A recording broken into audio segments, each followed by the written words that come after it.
こんにちは、堀です。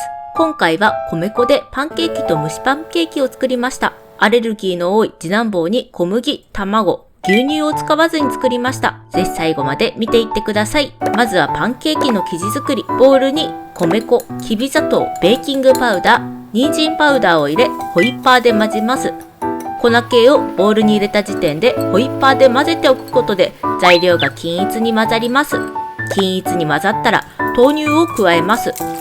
私はいつも 200ml のパックを入れ、残りの 40ml は水を足して使っていますが、全量豆乳でも全然大丈夫です。ここまで入れたら生地が均一になるまで混ぜます。ちなみに人参パウダーは粉末タイプのベビーフードを使っていますが、すりおろした人参や他の野菜を入れても大丈夫です。私はすりおろすのめんどくさいのでベビーフード使ってます。これで生地完成。熱したフライパンに生地を直径5センチぐらいの大きさで入れます。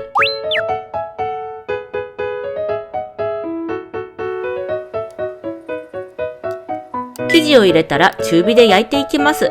次男坊が離乳食を始めたての頃に麦茶と粉ミルクでジンマシンが出て、病院に行ったらパッチテストをすることになりました。その時に卵、小麦、乳のアレルギーの疑いが発覚しました。長男くんは食品アレルギーがないので、なおさら食べ物を制限されることの大変さを感じております。そしてその3つって結構いろんな食品に入ってるので、食べるものを考えるのが大変だし、栄養をちゃんと考えないととすごく悩みました。しかし次男坊とにかく食べることが大好きで、出されたものは何でも食べてくれ、すごくもちもちに育っております。そして今ってアレルギーを配慮された食品がいろいろあり、いろんなものが作ったりすることができ、感動しました。きっとアレルギーの子がいなかったら知らなかったことが多いなと思い、とても勉強になっております。プツプツしてきたらひっくり返します。油を引かずにテフロン加工がついているフライパンで焼けばムラなく綺麗に焼けます。私よくパンケーキを焼くときによく焦がしてしまうんですよね。そこで幼い頃よく母がホットケーキを焼いてくれており、そんな母から綺麗に焼くポイントを2つ教えてもらいました。1つ目が先ほどの油を引かないということ。2つ目が2回転目の前にはしっかりとフライパンを冷やすことです。また2回転目からの方がムラなく綺麗に焼けるそうです。裏もきつね色になったら OK です。1回目が焼けたら濡れ布巾でフライパンの底を冷やしていきます。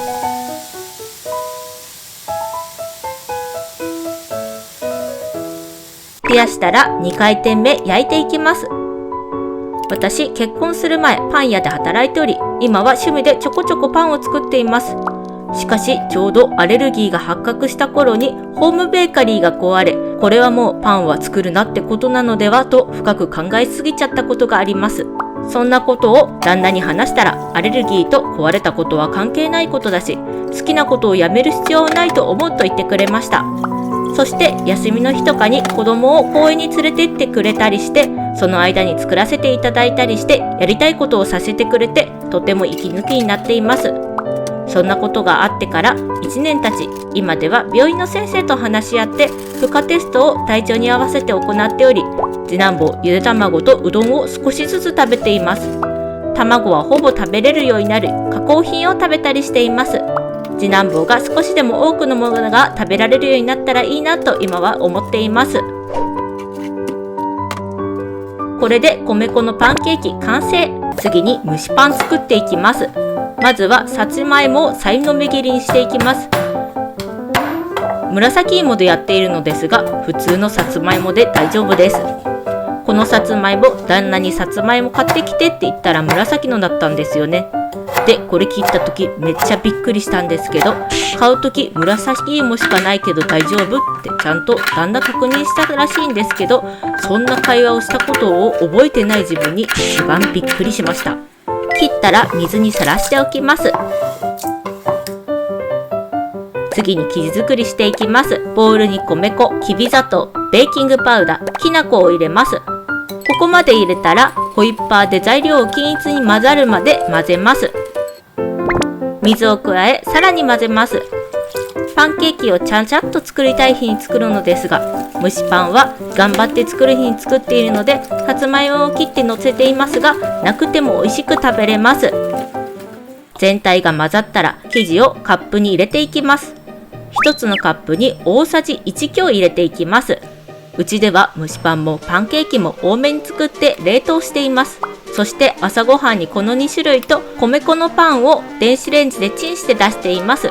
次男坊おにぎり好きなのですが、朝から握るのめんどくさくて、やる気が出た時にこうやってストック作っています。しかし長男くんも食べるのでわりかし一瞬でなくなります。次男坊は何を出してもパクパク食べるのですが、長男くん朝の気分で変わるので、いつも食べるものを考えるのが大変です。生地をカップに入れたら、さつまいもを生地の上に乗せます。